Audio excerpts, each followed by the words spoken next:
Nestled on Paarl Mountain, the Afrikaans Language Museum and Monument curves skyward.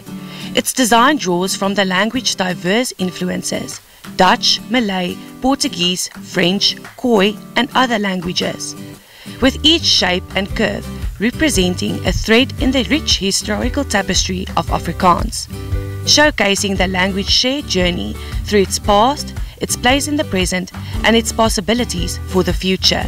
Hierdie drie seile verteenwoordig die Europese invloed, jou Hollandse invloed, jou Engelse invloed, jou Franse invloed. Van die boonste seil af is die afname van die Hollandse invloed is besig om af te neem. C. Langhoff gesê, Afrika is die brug tussen Europa en Afrika. En die hoogste seil is 57 meter hoog, hy is bo oop. MP van Wyk het gesê, Afrikaans is 'n snelstuigende boog. En daai boog suggereer, hy is bo oop dat die toekoms van Afrikaans is in Afrika. En hy is veronderstel om te groei nog. Maar wat belangrik is dat Jan van Ryk was versiedend geweest. En hierdie middelste kolom verteenwoordig die Oosterse invloed, die Malayse invloed, Malay-Portugese invloed. En die taal is verryk met woorde soos Guma, Kapok, Amok. En baie is natuurlik ook 'n Malayse woord. Het ons drie hitte. Hy begin van onder af en hy styg stelselmatig. Dit is die invloed van Afrika tale wat besig om 'n groter invloed op Afrikaans te hê. While Afrikaans was only officially recognized in 1925, its roots run much deeper. Stretching back to the late 1500s, Afrikaans was born in the Cape through centuries of contact between Dutch settlers, enslaved people, and indigenous communities. Afrikaans het oor 3 kontinente ontwikkel: Europa, die Ooste en in Afrika. Maar kom ons staan by die eerste taalkontak wat op 1595 tussen die inheemse Khoi volkere met die Europeërs gehad het. Dit volgens Christo van Rensburg word beskou as die eerste vorm van Afrikaans. En teen 1625 het ons al die eerste 31 woorde in Afrikaans, 'n lys van 31 woorde gehad wat wiet en water byvoorbeeld ingesluit het. So Afrikaans het nie gekom na 1652 met die volksplanting nie. Daar was 'n hele aanloop gewees en verskeie volkere het 'n bydrae gelewer tot die ontstaan en ontwikkeling van die jong Afrika taal. With the establishment of the VOC refreshment post in 1652, Afrikaans as contact language developed further. Afrikaans language has been spoken, as you just indicated, throughout the centuries by different people. Afrikaans comes from the High Dutch that people in the Cape, slaves, Khoi, San people could not speak, could not pronounce properly, sailors that came from all sorts of areas, and that's how Afrikaans as a new patois developed in the Cape as a lingua franca. By the 1700s and 1800s, various forms of Afrikaans spread across southern Africa, enriched and cross-pollinated by the local indigenous African languages. Though widely spoken, Dutch, English and German remained the official languages. The African War, rising Afrikaner nationalism began to standardize the language for political purposes. The 1909 Constitution recognized only Dutch and English, but in 1925 Afrikaans was officially acknowledged, making it one of South Africa's 2 official languages, alongside English. Despite censorship and the language's later almost notorious association with apartheid, Afrikaans grew literally, academically and culturally. Afrikaans was undeniably employed as a tool of oppression. It is part of our very painful past.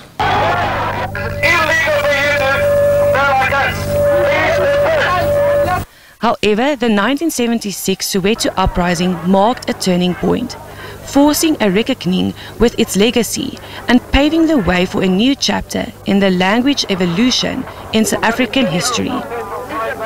By the time South Africa's freshly minted constitution came into being in the mid-1990s, Afrikaans retained its status as an official language, but alongside the country's 9 other languages.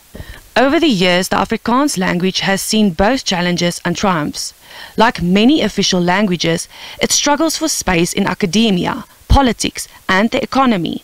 Despite South Africa's commitment to multilingualism, Stellenbosch University, historically an Afrikaans university, has been at the forefront of these challenges, facing ongoing controversies in balancing linguistic inclusivity with cultural identity.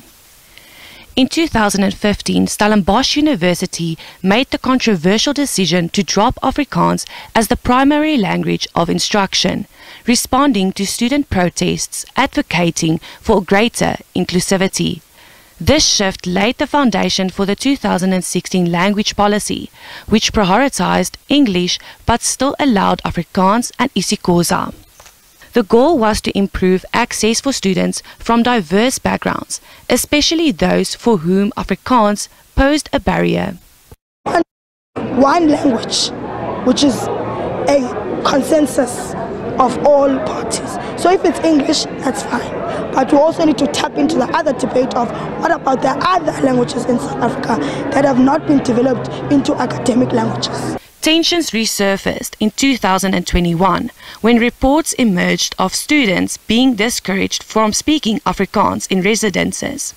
The South African Human Rights Commission found that the Stellenbosch University had infringed on students' rights, prompting public criticism.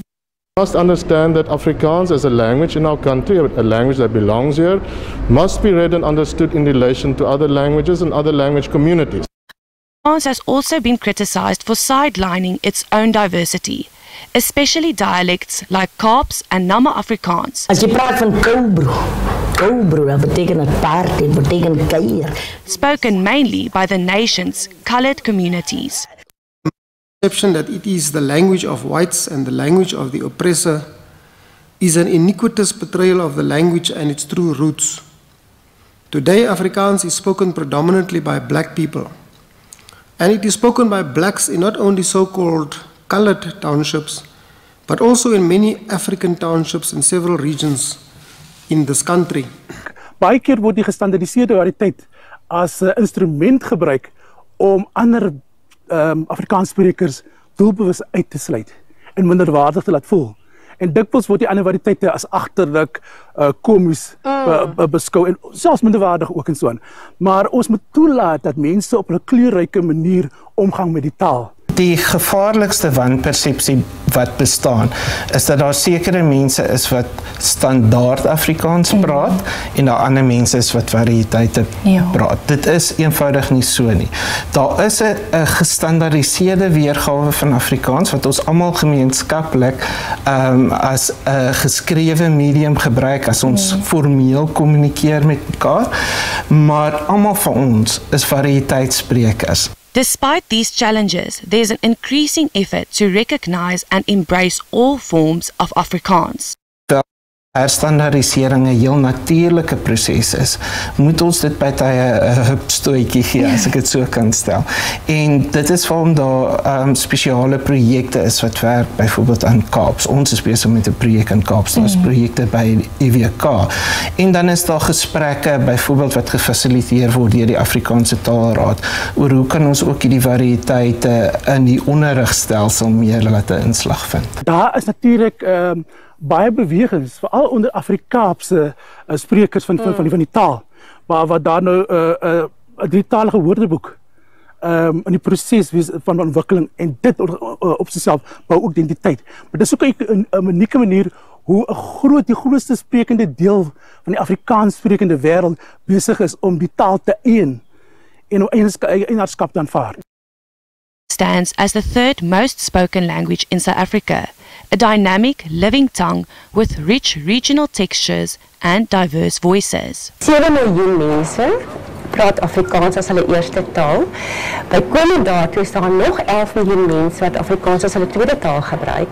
Dis teenoor Zulu wat dan 11,5 is en Xhosa wat omtrent 8 miljoen is en dan Engels 4,8.